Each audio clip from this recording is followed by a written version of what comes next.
Boleh, halo guys. Saya mau sharing tentang obat ivermectin lagi. Jadi menurut saya ivermectin ini cukup fenomenal ya. Jadi dia banyak dihujat, tapi dia juga banyak dipuja. Jadi ada beberapa orang yang pro ivermectin, beberapa dokter di India, di Brazil, di Bangladesh dan sebagainya, dan beberapa negara Eropa ya. Jadi ivermectin ini memang obat yang awal nih indikasi memang buat parasit, buat cacing atau skabies kutu ya, yang digunakan pada hewan. Tapi kemudian pada tahun 2020 di Monash University di Australia mereka melakukan penelitian, ternyata bahwa obat ini tuh bisa menghambat replikasi dari virus SARS-CoV. Dan memang kalau kita lihat tuh banyak serangan balik ya dari ivermectin ya. Kenapa banyak serangan balik dari ivermectin? Karena jika obat ini terbukti, ini bisa membunuh atau bisa mematikan banyak industri lain ya, terutama perusahaan-perusahaan besar seperti AstraZeneca, Pfizer. Itu pasti obat-obat yang mereka produksi, antivirus yang mereka produksi dengan harga jutaan, itu pasti kalah sama ini. Jadi mereka pasti akan mengcounter ya. Tapi kalau saya pelajari memang ivermectin ini menarik ya, karena studi case-nya itu memang banyak sekali ya. Walaupun mungkin ada beberapa yang meragukan, mereka banyak bilang bahwa ivermectin itu studi klinisnya belum terlalu banyak, hanya berupa sampel-sampel kecil, 100 orang, 50 orang, 23 orang, dan belum terlalu banyak gitu ya. Tapi kalau kita lihat testinya, orang-orang yang sudah menggunakan obat ivermectin di beberapa negara itu mereka merasakan manfaatnya yang sangat terasa pada saat mereka menggunakan ivermectin. Itu gejala COVID itu sangat mereda. Dan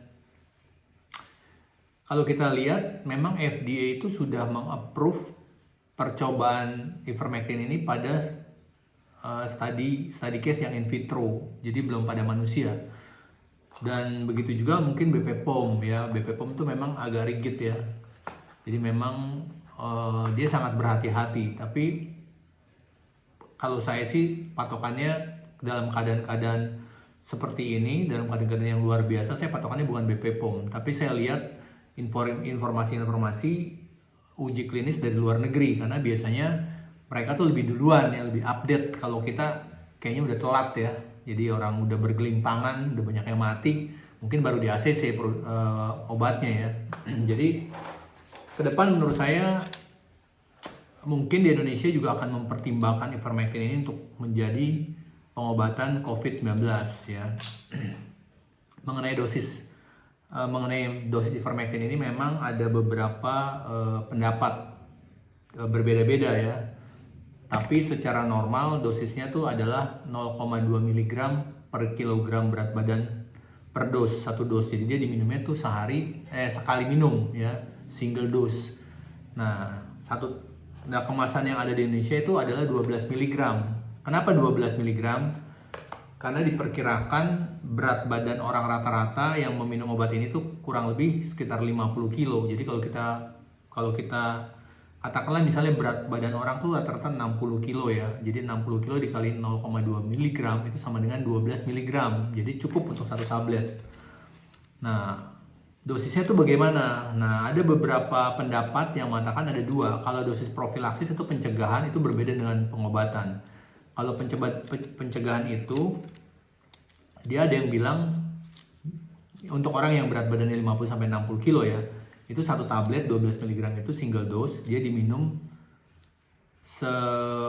sebulan tuh 2 kali, jadi 2 minggu sekali selama kurang lebih 3-4 bulan.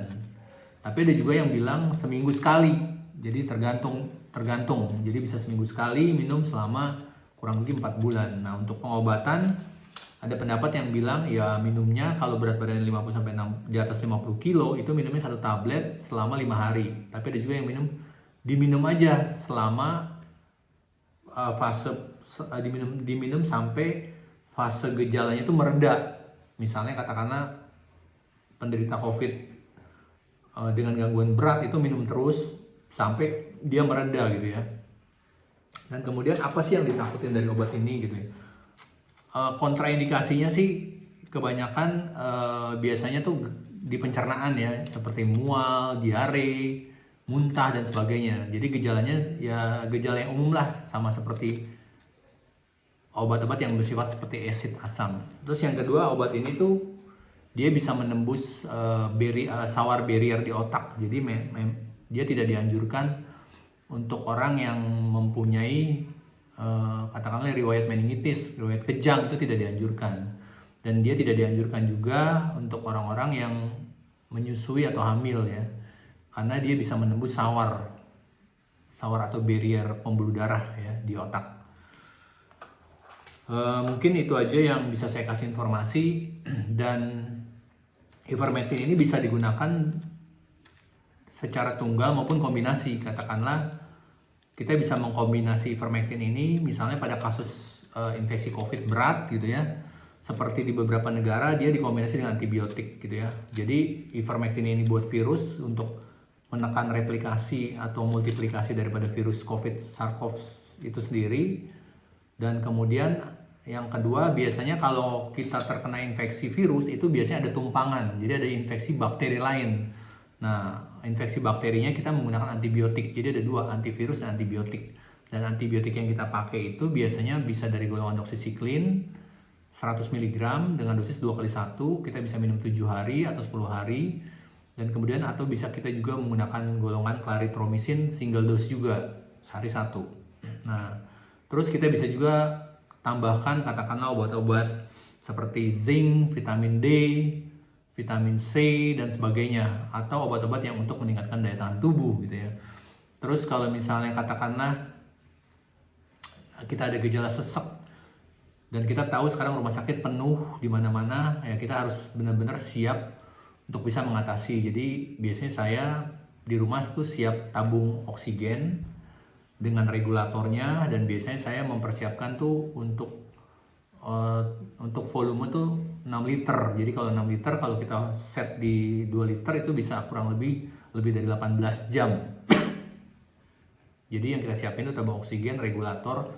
Kemudian kalau ada sesak kita juga bisa siapin mesin nebulizer kecil untuk diuapin ke saluran nafas kita. Dengan campuran kita bisa pakai bromhexin atau bisolvon dengan Ventolin, jadi untuk melegakan atau mengencerkan dahak-dahak yang menyumbat saluran nafas kita pada saat kita sesak. Jadi menurut saya itu aja yang kita bisa lakukan dan kita bisa survive di rumah kalau misalnya rumah sakit itu penuh. Mudah-mudahan mudah-mudahan informasi ini bermanfaat buat kita semua. Terima kasih.